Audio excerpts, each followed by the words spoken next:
মানুষ ঘর্মাক্ত, ক্লান্ত, শ্রান্ত মাথার মগজগুলো কানের ছিদ্র আর নাকের ছিদ্র দিয়ে বেয়ে বেয়ে পড়বে। বিশ্বনবী ফরমান, কিয়ামতের ওই কঠিন ময়দানে 7 শ্রেণীর ব্যক্তি রব্বুল আলামিন তার আরশের নিচে ছায়া দিবেন। তার মধ্যে প্রথম শ্রেণীর ব্যক্তি হলো ইমামুন আদিল, যে ইনসাফের সাথে বিচার করে, যে জাস্টিস সমাজে সার্ভ করে, যে সুশাসন নিশ্চিত করে, ওই ইমামুন আদিল। আদিল শব্দটা বুঝছেন না? ইন্নাল্লাহা ইয়া'মুরু বিল আদল, পাইছেন? আদিল। 7 শ্রেণীর ব্যক্তিকে আল্লাহ তাআলা সুশীতল আরশের নিচে ছায়া দিবেন, যেদিন তার দেয়া ছায়া ছাড়া কোনো ছায়া থাকবে না।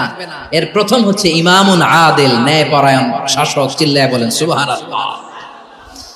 আবার বিশ্বনবী বললেন, ইন্নাল মুকসিতিনা ইনদাল্লাহি আলা মানাবিরা মিন নূর আন ইয়ামিনির রহমান। কিয়ামতের দিন যারা ন্যায় পরায়ণ হিসেবে আল্লাহর সামনে দাঁড়াবে, কিয়ামতের দিন রব্বুল আলামিন তার আরশের ডান দিকে ওই ন্যায় পরায়ণ লোকদের জন্য আরশের ডান দিকে একটা নূরের মিম্বারে তাদেরকে বসার সুযোগ করে দিবে।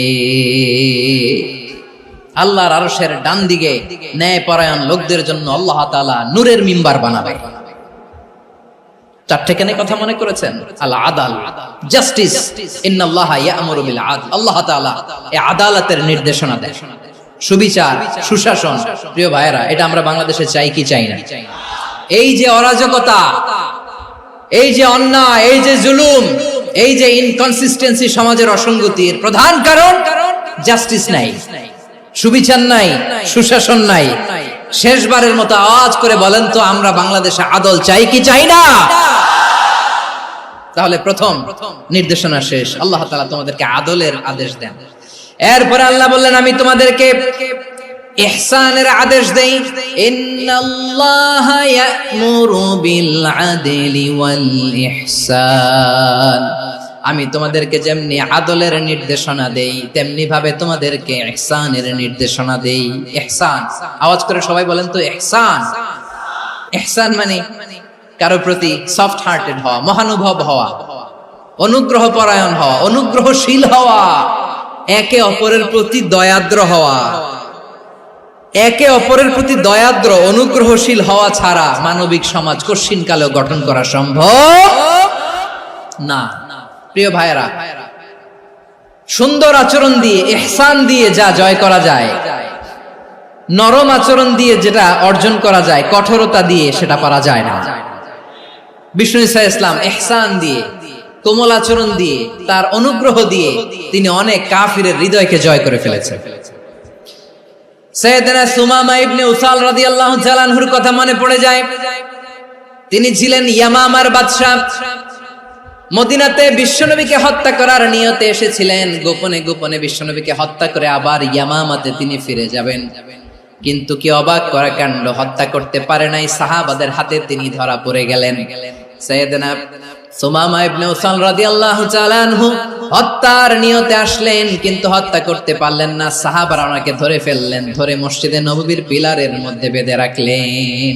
সুমামা ইবনে উসাল, সিরাত থেকে শুনে, সিরাত থেকে শোনাচ্ছি, রাদিয়াল্লাহু তাআলা আনহু ইয়ামামার অধিপতি ছিলেন। বিশ্বনবীকে হত্যার জন্য আসছেন, ধরা পড়ে গেছেন, এখন মসজিদে নববীতে বেঁধে রাখছেন। তার মানে বন্দী।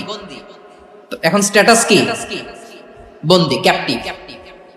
তো বিষ্ণু ঈসা ইসলাম সাহাবাদেরকে বললেন, তার খোঁজ খবর নিও, সুমামা ইবনে উসালের খোঁজ খবর নিও।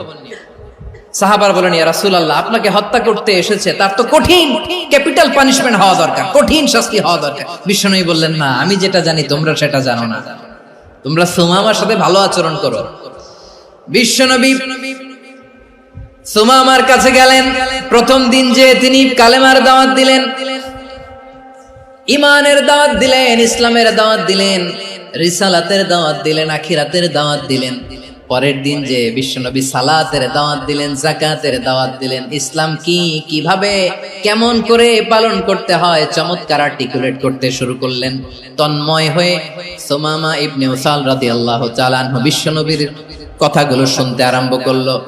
একদিন নয়, 2 দিন নয়, টানা 3 দিন বিশ্বনবী সুমামার কাছে ইসলামকে প্রেজেন্ট করেছেন, উপস্থাপন করেছেন। আওয়াজ করে বলেন, কয় দিন? 3 দিন। 3 দিন মসজিদে নববীতে বাধা। আর সাহাবীদেরকে বললেন তার খোঁজ খবর নিও, তোমরা যে রুটি বানাও এর মধ্যে সবচেয়ে ভালো আটার রুটিটা তারে দিও, সবচেয়ে রিফাইন্ড খেজুর যেটা পিওর খেজুর এটা তারে দিও। আর বিশ্বনবী নিজের উট থেকে দুধ দহন করে ওনার বাড়ির এক কর্মচারীকে বলেছেন দুধ দহন করে সুমামার জন্য নিয়ে যেও। সুবহানাল্লাহ পড়বেন না? সবাই তো অবাক, ইয়ামামা থেকে আসছে নবীকে হত্যা করতে, বিশ্বনবী দেখে তারে জামাই আদর করে।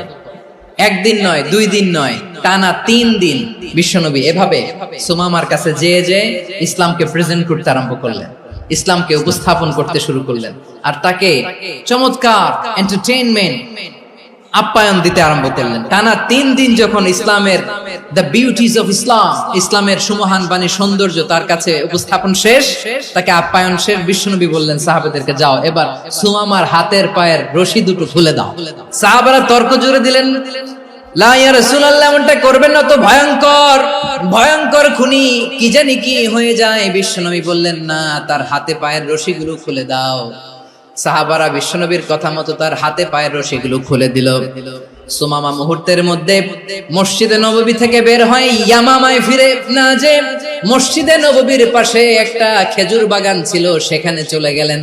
সেখানে একটা ছোট্ট কুয়া ছিল, কুয়ার পানি দিয়ে তিনি গোসল করলেন। সুবহানাল্লাহ পড়েন। কুয়ার পানি দিয়ে গোসল করে মসজিদে নববীর সামনে এসে বিশ্বনবী এবং সাহাবাদের সামনে দাঁড়িয়ে সাব্বাবা উঁচু করে বললেন, আশহাদু আল্লা ইলাহা ইল্লাল্লাহ ওয়া আশহাদু আন্না মুহাম্মাদান আবদুহু ওয়া রাসূলুহু। আমি সাক্ষ্য দিচ্ছি আল্লাহ ছাড়া কোনো ইলাহ নাই, আর মুহাম্মদ আল্লাহ তাআলার প্রেরিত বান্দা এবং রাসূল। প্রিয় ভাইরা, ইহসান দিয়ে যা জয় করা যায়, কঠোরতা দিয়ে সেটা কঠিনকালেও জয় করা যায় না। আওয়াজ করে বলেন ঠিক কি না? এবার সুমামা দাঁড়িয়ে বলে, ওগো নবী, আমি তো কালিমা পড়ে মুসলমান হয়ে গেলাম, এবার শোনেন, এই মুহূর্তের আগে আপনার চেহারার চাইতে নিকৃষ্ট কোনো চেহারা আমার কাছে ছিল না, কিন্তু শাহাদা পাঠ করার পরে আপনার চেহারার চাইতে উত্তম শ্রেষ্ঠ কোনো চেহারা আমার কাছে আর নাই।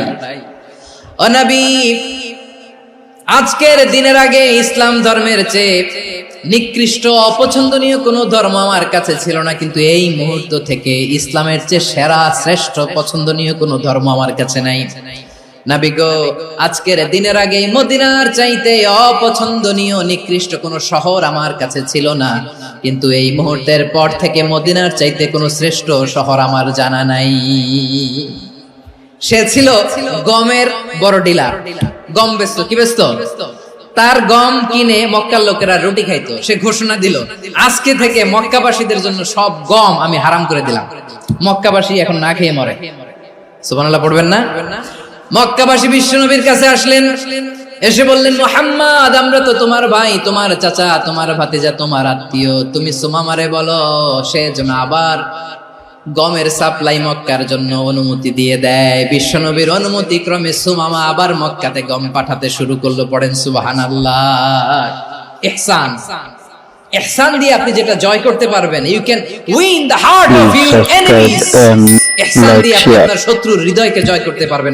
এজন্য আল্লাহ বললেন, ওয়া আনফিকু ফি সাবিলিল্লাহি ওয়া লা তুলকু বিআইদিকুম ইলাত তাহলুকা ওয়া আহসিনু ইন্নাল্লাহা ইউহিব্বুল মুহসিনিন। তোমরা আল্লাহর রাস্তায় দান করবে আর নিজেরা নিজেদেরকে ধ্বংসের হাতে ঠেলে দিও না। তোমরা একে অপরের প্রতি ইহসান করবে, কারণ ইহসানকারীদেরকে আল্লাহ বড় ভালোবাসেন। সুবহানাল্লাহ পড়েন। আবার সূরা রহমানে আল্লাহ বললেন, হাল জাযাউল ইহসানি ইল্লাল ইহসান ফাবিআইয়ি আলা, সবাই পড়েন, ফাবিআইয়ি আলাই রাব্বিকুমা তুকাযযিবান। ইহসানের প্রতিদান হিসেবে ইহসানি হয়। বিশ্বনবী সুমামার প্রতি যেমন ইহসান করেছেন, সুমামাও ঠিক তেমন ইহসান ফিরিয়ে দিয়েছে। ঠিক কিনা বলেন? তাহলে 1 নম্বরে হচ্ছে আদ, ন্যায় বিচার। 2 নম্বরে সবাই বলেন ইহসান, সদাচরণ। ইহসান 2 ধরনের প্রিয় ভাইরা, ইহসান ফিল ইবাদা, ইহসান ফিল মুআমালা। ইহসান ফিল ইবাদা হচ্ছে একাগ্র অনুভবে ইবাদতে ডুব দেওয়া, এর নাম ইবাদতের ইহসান। সুবহানাল্লাহ পড়েন। বিশ্বনবী বলেন, ইহসান মানে কি জানো নাকি? হাদিসে জিবরিলে সাইয়েদনা জিবরিল আলাইহিস সালাম বিশ্বনবীকে বললেন, আখবিরনি আনিল ইহসান। নবী আমাদেরকে বলেন ইহসান মানে কি? বিশ্বনবী বললেন, আনতা আবুদাল্লাহা কাআন্নাকা তারাহু ফাইন লাম তাকুন তারাহু ফাইন্নাহু ইয়ারাক। ইহসান মানে হলো এমন ভাবে তুমি আল্লাহর সামনে নিজেকে উজাড় করে ইবাদত করবে, তুমি ভাববে তুমি আল্লাহকে দেখতে পাচ্ছ।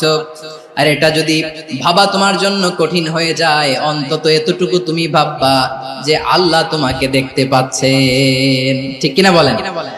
ও আমার বীর চট্টলার ভাইয়েরা, কেউ যেটা দেখে না সেটা দেখে কে? এই বিশ্বাস হৃদয়ের মধ্যে আছে? নামাজে যখন দাঁড়ান এই ফিলিংসটা আনা যাবে? এসা পর্যন্ত যে আমরা হায়াত পাবো কোনো গ্যারান্টি আছে? সবাই আওয়াজ করে বলেন, গ্যারান্টি আছে? গ্যারান্টি নাই। এজন্য বিষ্ণু ইসলাম বলেছে এমন ভাবে নামাজে দাঁড়াও, ইবাদত করো, মনে করো হতে পারে এটাই আমার জীবনের শেষ নামাজ। Perform the salah as if this is your last and final prayer. এমন ভাবে সালাতে দাঁড়াও, ভাবো হতে পারে এটাই তোমার জীবনের শেষ নামাজ। এমন ভাবে নামাজে দাঁড়াও, ভাবো এটাই শেষ নামাজ। তাহলে নামাজে একাগ্রতা বাড়ায় দিবে কে? ফলে ইবাদতের ইহসান আমাদের অর্জিত হবে। আর মুআমালাতে ইহসান হলো, বিশ্বনবী বলেন, ইন্নাল্লাহা তাবারাকা ওয়া তাআলা كتب الإحسان على كل شيء فإذا قتلتم فأحسنوا القتلة وإذا ذبحتم فأحسنوا الذبح وليحد أحدكم شفرته وليرح ذبيحته। ইহসান দুই ধরনের, আওয়াজ করে বলতে হবে কয় ধরনের? একটা হচ্ছে ইহসান ফিল ইবাদা, ইবাদতে ইহসান। ইবাদতে ইহসান কি? একাগ্র অনুভব দিয়ে ইবাদত করা, মন প্রাণ দিয়ে ইবাদত করা। আর মুআমালাতে ইহসান কি? সব কাজে, দৈনন্দিন কাজে, কর্মে, সামাজিক অ্যাক্টিভিটিতে কোমলতা প্রদর্শন করা, অনুগ্রহের সাথে সবকিছু করা। আল্লাহ তাআলা ইন্নাল্লাহা তাবারাকা ওয়া তাআলা কাতাবাল ইহসান আলা কুল্লি শাই, তিনি সবকিছুর ব্যাপারে ইহসানকে আবশ্যক করেছেন। সবকিছু, মুমিনের সব কাজে ইহসানের পরশ থাকবে। ওয়া ইযা কাতালতুম ফাহসিনুল কিতলা, বিষ্ণুই বলেন তুমি যখন কাউকে হত্যা করো ইহসানের সাথে করো। সুবহানাল্লাহ পড়বেন না? যখন হত্যা করো তখনও ইহসানের সাথে। আচ্ছা, হত্যা করবো আবার ইহসান আসবে করতে করে, তো মেরেই ফেলবো আমি। আল্লাহ, ও ভাই একজন খুন করেছে, খুনি, রাষ্ট্রীয় আইনে তার শাস্তি হয়েছে ডেথ পেনাল্টি, মৃত্যুদণ্ড। এখন মৃত্যুদণ্ড দেখে আপনি যেমনি মন চায় তেমনি মারবেন লোকটারে?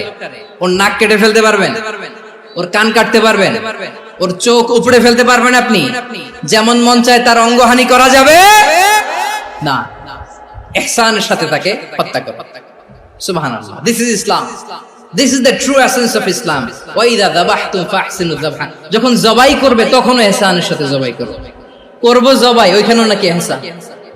আচ্ছা, কুরবানির দিন আমরা পশুগুলোরে কি করি বলেন? সবাই আওয়াজ করে জবাই। জবাই মানে তো এটার মেরেই ফেলতেছি, একটু পরে তো টুকরো টুকরো করে গোশতগুলো খাবো, এটা তো খাবো, এটা তো মেরেই ফেলবে। বিষ্ণু বলে না, জবাইয়ের মধ্যেও, মুমিনের জবাইয়ের ভেতরেও ইহসানের পরশ থাকা চাই।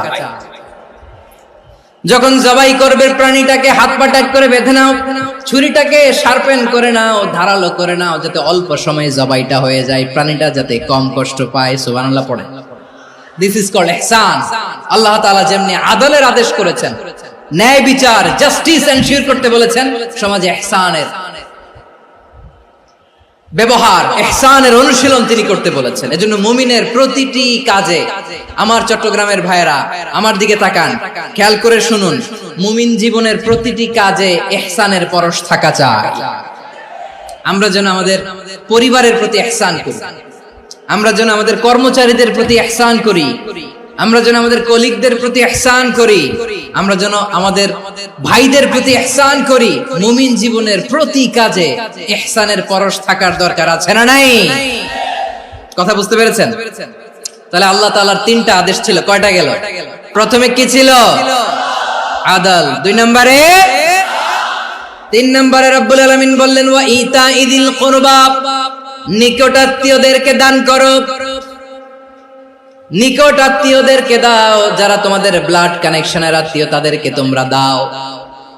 এখানে জেনারেলি বললেন দাও, কি দিব সেটা তিনি এখানে বলেন নাই, সেটা তিনি সূরাতুল ইসরার মধ্যে বলেছেন। আল্লাহ বলেন ওয়া আতিযাল কুরবা হাক্কা, নিকট আত্মীয়দেরকে তাদের অধিকার, তাদের প্রাপ্য তোমরা বুঝিয়ে দাও।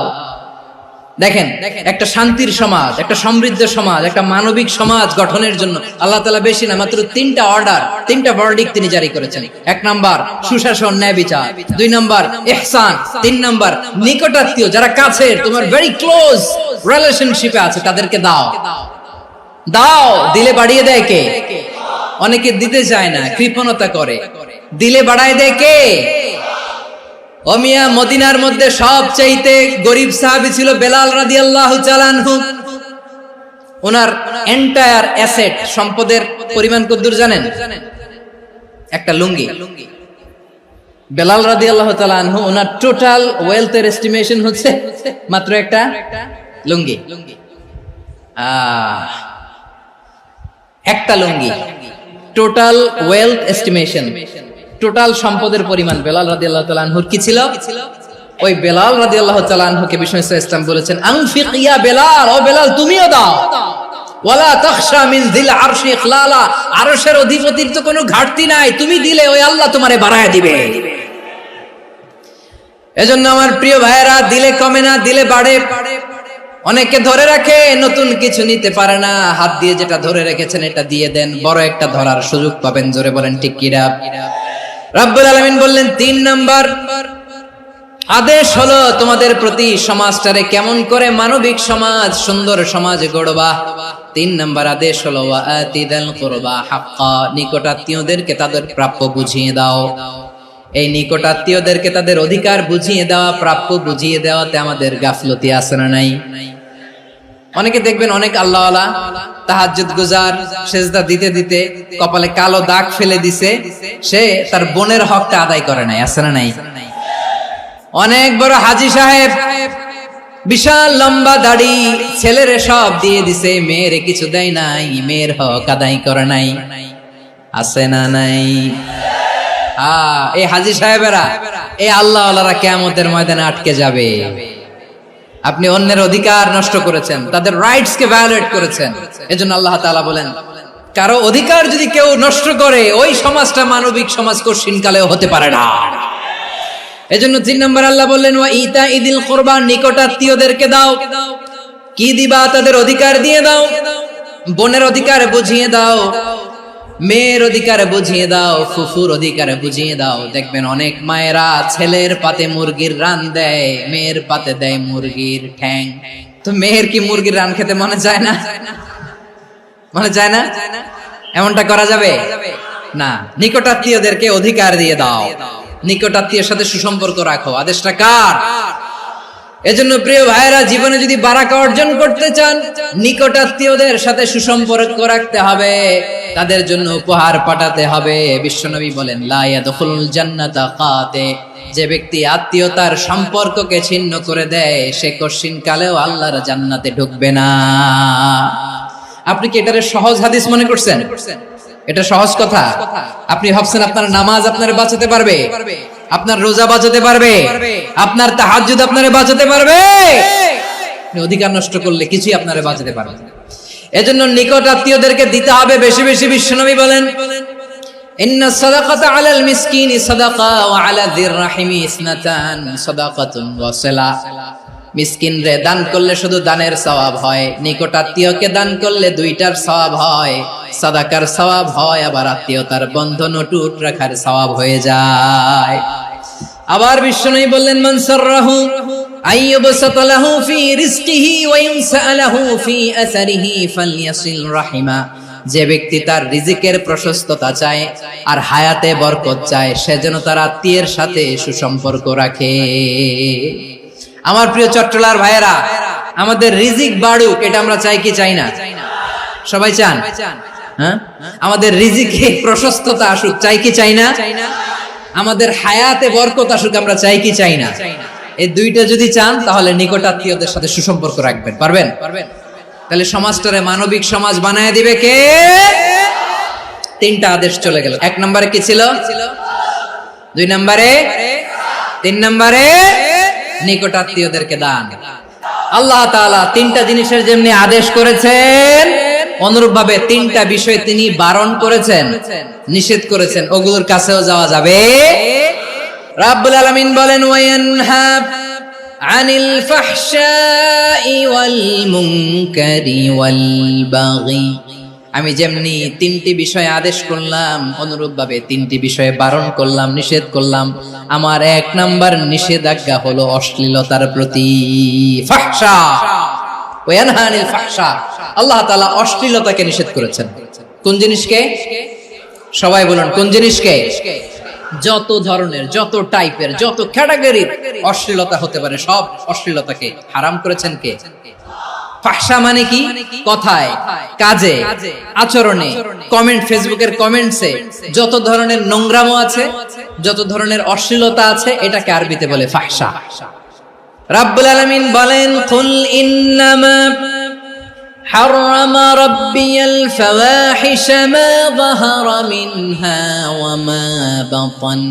ও নবী, আপনি বলে দেন, আমার রব প্রকাশ্য, অপ্রকাশ্য, স্পষ্ট কিংবা অস্পষ্ট, দৃশ্যমান কিংবা অদৃশ্যমান সব অশ্লীলতাকে হারাম করেছেন। সব ধরনের অশ্লীলতা হারাম। আল্লাহ তাআলা আমাদেরকে অশ্লীলতা থেকে বাঁচাও। এবার বলেন, আমাদের সমাজে অশ্লীলতা আছে না নাই? অশ্লীলতা নানা ভাবে, নানা নামে, নানা মোড়কে আমাদের সমাজে আছে না নাই? সংস্কৃতির নামে, ফ্যাশনের নামে, বিনোদনের নামে, উপন্যাসের নামে, কনসার্টের নামে অশ্লীলতা আছে না নাই? আপনি দেখেছেন কনসার্টগুলোর অবস্থা? আমাদের তরুণ তরুণীরা, আমাদের যুবক যুবতীরা, আমাদের জেনজিরা কি অবস্থা ওইখানে? কনসার্টের নামে অশ্লীলতা আছে না নাই? ছেলে মেয়ে একে অপরকে জড়ায় ধরতেছে, একে অপরকে চুমু খাচ্ছে প্রকাশ্যে, দিবালোকে, গণমানুষের সামনে। আল্লাহ তাআলা এই অশ্লীলতা থেকে আমাদেরকে বেঁচে থাকতে বলেছেন। রূপালী জগতের নামে অশ্লীলতা আছে না নাই? এই টার্মটা আপনারা জানেন না? রূপালী জগৎ কি জগৎ? আসলে কি রূপালী জগৎ না অন্ধকার জগৎ? আমার বোনেরা, আপনাদেরকে যে কি বলে তারা বুঝায়, রূপালী জগৎ শুনেই আপনি ভরকে যাবেন না। রূপালী জগতে যে নারী যত বেশি উলঙ্গ, সে নাকি তত বেশি সাহসী। জানেন? বলে এটা একটা সাহসী নারী, খুব সাহসী পদক্ষেপ তার। যত বেশি শরীর থেকে কাপড় নামাতে পারবে, যত বেশি বস্ত্রহীন হয়ে নিজেকে প্রেজেন্ট করতে পারবে, সে নাকি তত বেশি সাহসী। আমার চট্টলার ভাইয়েরা, শয়তানের প্রথমে এজেন্ডা ছিল বনি আদমকে বস্ত্রহীন করা। সে আদম এবং হাওয়া আলাইহিস সালামকে নিষিদ্ধ গাছের ফল খাইয়ে তাদেরকে বস্ত্রহীন করেছে। এই জামিনেও সে আমাদেরকে বস্ত্রহীন করতে চাইবে। এই রূপালী জগতের নামে তারা এটা করে। আমার প্রিয় বোনেরা, আপনি জানেন না আপনার দাম কত? ওরা আপনাদেরকে বিজ্ঞাপনের সস্তা পণ্য বানাতে চায়। ওরা আপনাদেরকে ওদের ভোগের লিপসার টুলস বানাতে চায়। ওরা আপনাদেরকে দিয়ে ওদের খায়েশ পূরণ করতে চায়। এটা আপনাদের জন্য মোটেও ডিগনিটি নয়, এটা আপনাদের জন্য সম্মান নয়। আপনার সম্মান শালীনতায়, আপনার সম্মান হেজাবে, আপনার সম্মান ভদ্রতায়, আপনার সম্মান আপনার ডিসেন্ট পোশাকে। পোশাক বলে দেয় এই নারীটা ভদ্র না অভদ্র। পোশাক বলে দেয় এই মেয়েটা কোন ঘরের মেয়ে। আপনি জানেন না? আপনারা সস্তা পণ্য বানায়, ভোগের পণ্য, বিলবোর্ডে আপনাকে উলঙ্গ করে উপস্থাপন করে। এই অশ্লীলতার সাথে ইসলামের কোনো সম্পর্ক। এজন্য আল্লাহ বলেন, আমি অশ্লীলতাকে হারাম করেছি। অশ্লীলতাকে হারাম করার প্রথম কারণ হলো এর মাধ্যমে মানবতাকে অপমানিত করা হয়। কারণ মানুষের সম্মান মানুষের পোশাকে। মানুষ যখন পোশাকহীন হয়ে যায়, বস্ত্রহীন হয়ে যায়, তার সম্মান কমে যায়। ঠিক কিনা? অশ্লীলতাকে হারাম করার প্রথম কারণ হচ্ছে মানুষ মানুষকে অপমান করে। একটা নারী, সে তো সম্মানিত, নারী যে কত সম্মানিত নারীর এটা বুঝেই নাই। বিশ্বনবী বলেন, আদ-দুনিয়া কুল্লুহা মাতা ওয়া খায়রু মাতা'আদ দুনিয়া আল মারআতুস সালিহা। আমার বোনেরা, 5টা প্যান্ডেলে আপনারা এলইডিতে আমার আলোচনা শুনছেন, আমি জানি। আপনাদের এই গর্ভ যে কত দামি আপনি জানেন না। আপনার পেট থেকেই আসবে আগামী দিনের সালাহুদ্দিন আল আইয়ুবী। আপনার পেট থেকেই আসবে অনাগত দিনের ইমাম মাহদী আল মুনতাযর। আপনার পেট থেকেই আসবে অনাগত দিনের ফয়সাল, ওয়াসিম, মুগ্ধ আবু সাইদের মতো বীর যোদ্ধা। আমার প্রিয় বোনেরা, আমার প্রিয় বোনেরা, বিশ্বনবীর কথার ওজন খেয়াল করেন। আর দুনিয়া কুল্লুহা মাতা ওয়া খায়রু মাতা'আদ দুনিয়াল মারআতুস সালিহা। দুনিয়ার সবকিছুই অ্যাসেট, এর মধ্যে সবচেয়ে দামি অ্যাসেট নেককার নারী। আপনার গর্ভ যে কত দামি আপনি জানেন না। নিজের সময়টাকে কাজে লাগান, কোরআন পড়েন, সুন্নাহ পড়েন। আপনার অনেক দায়িত্ব ঘরে। You are the MD of your family. একটা family it's a very big institution. পরিবার একটা অনেক বড় প্রতিষ্ঠান। And you are the MD of your institution. আপনি এই পরিবারের MD, managing director of your family. এখানে আপনার কত দায়িত্ব। আপনি ছেলে মেয়েদেরকে তারবিয়া করবেন, আপনি আপনার স্বামীর জন্য ঘরটার জান্নাতের নীর বানাবেন, আপনার জন্য জান্নাতের ডুপ্লেক্স বাড়ি ওইখানে তৈরি করে রাখবে কে? আপনি যে কত দামি আপনি জানেন না। নারীদেরকে আল্লাহ বানিয়েছেন উচ্চতর করে, নিম্নতর নয়। নারীদেরকে ছোট্ট জিনিস দিলে এটারে বড় করে দেয়। নারীদেরকে ভ্রূণ দিলে, শুক্রাণু দিলে নারী এটারে বাচ্চা হিসেবে উপহার দেয়, ঠিক কিনা? বিয়ের মাধ্যমে স্বামী যখন তার শুক্রাণু তার স্ত্রীকে উপহার দেয়, স্ত্রী রিটার্নে কি উপহার দেয়? ফুল ফর্ম বেবি, মানব সন্তান। দেখছেন, আপনি দিলেন একটুকুনি, দিছে বিশাল। আপনি যদি নারীকে বাজার এনে দেন, নারী এটাকে সুস্বাদু খাবারে রূপান্তর করে দেয়। আপনি তাকে একটা মুচকি হাসি দিয়ে দেন, সে তার কলিজা দিয়ে দেয়। কিন্তু যদি আপনি তার মনে কষ্ট দেন, সে আপনার জীবনকে জাহান্নাম বানায়া দেন। নারীর মন বুঝতে পারলে নেয়ামত, বুঝতে না পারলে কিয়ামত। আমার প্রিয় বোনেরা, আপনি যে কত দামি আপনি জানেন না। অনেক দামি আপনি। আপনাদেরকে যেন ভোগের সস্তা পণ্য বানাতে না পারে, আপনাদেরকে সচেতন থাকতে হবে। তাহলে কেন আল্লাহ তাআলা এই ফাহশা অশ্লীলতাকে হারাম করলেন? 1 নাম্বার, এতে হিউম্যান ডিগনিটি কমে। 2 নাম্বার, এতে মানুষের অধিকার নষ্ট হয়। আপনি বিয়ে করেছেন, এরে পরকিয়া করেন, ওর সাথে এরকম আছে না নাই? স্ত্রীর অধিকার নষ্ট করেছেন। আপনি বিবাহ সম্পর্কে আবদ্ধ হয়েছেন তার সাথে, আপনি পরকিয়া করেন ওই ছেলের সাথে, আপনি আপনার হাজবেন্ডের সাথে বিট্রে করেছেন। এজন্য আল্লাহ অশ্লীলতাকে হারাম করেছেন। অশ্লীলতাকে হারাম করার আরেকটা কারণ হচ্ছে আল্লাহ তাআলা এই হিউম্যান জেনারেশনকে এটাকে প্রিজার্ভ করতে চায়। হিফজুন নাসল, এটা মাকাসিদুশ শরিয়ার অনেক গুরুত্বপূর্ণ একটা মাকাসিদ, অনেক গুরুত্বপূর্ণ। আপনার নাসল, আপনার জেনারেশনকে সংরক্ষণ করা। এই যে আসতেছে ফেব্রুয়ারি, কত ফেব্রুয়ারি জানো? এটা কি বিশ্ব ভালোবাসা দিবস? হ্যাঁ, কি দিবস? এই বিশ্ব ভালোবাসা দিবসের সাথে মুসলমানদের কোনো সম্পর্ক নাই। আমার প্রিয় ভাইরা, এই যে আপনি অবৈধ সম্পর্কে জড়ালেন, কেন আল্লাহ অশ্লীলতাকে হারাম করেছে দেখেন। বলতেছিলাম যে এটা আপনার নাসল, আপনার জেনারেশন, আপনার লিনিয়েজ, আপনার বংশকে প্রিজার্ভ করা। কে কার বাবা, কে কার মা, বাবা মা জানা, প্রজন্মকে প্রিজার্ভ করা, এটা ইসলাম ওয়াজিব করে দিয়েছে। এই যে অবৈধ সম্পর্কের কারণে, বিশ্ব বেহায়া দিবসের কারণে, এগুলোর আউটকাম, আউটপুট হিসেবে মাঝে মাঝে এই ঢাকা মেডিকেলের ডাস্টবিনে নবজাতকের বাচ্চার কান্নার আওয়াজ শুনতে পাওয়া যায়। চট্টগ্রাম মেডিকেলের ডাস্টবিনে নবজাতকের কান্না শুনতে পাওয়া যায়। বীর চট্টলার মুসলমানেরা বুঝতে পারলে আওয়াজ করে বলেন, এই যে চট্টগ্রাম মেডিকেলে যে নবজাতকটা পাওয়া গেল, ওর বাবাকে আমাকে বলেন, ওর মাকে, ও কোন ফ্যামিলির সন্তান কেউ জানে? আপনি হিউম্যান ডিগনিটিকে অপমান করেছেন না? আপনি তার ভবিষ্যৎকে অন্ধকার করেছেন না? আপনি তার লিনিয়েজকে প্রশ্নবিদ্ধ করে দিয়েছেন না? এই জন্য আল্লাহ তাআলা অশ্লীলতাকে আমাদের জন্য হারাম করে দিয়েছেন। পড়েন সুবহানাল্লাহ। এই জন্য রাব্বুল আলামিন বলেন, কুল ইন্নামা হারামা রাব্বিয়াল ফাওয়াহিশা মা যাহারা মিনহা ওয়া মা বাতান।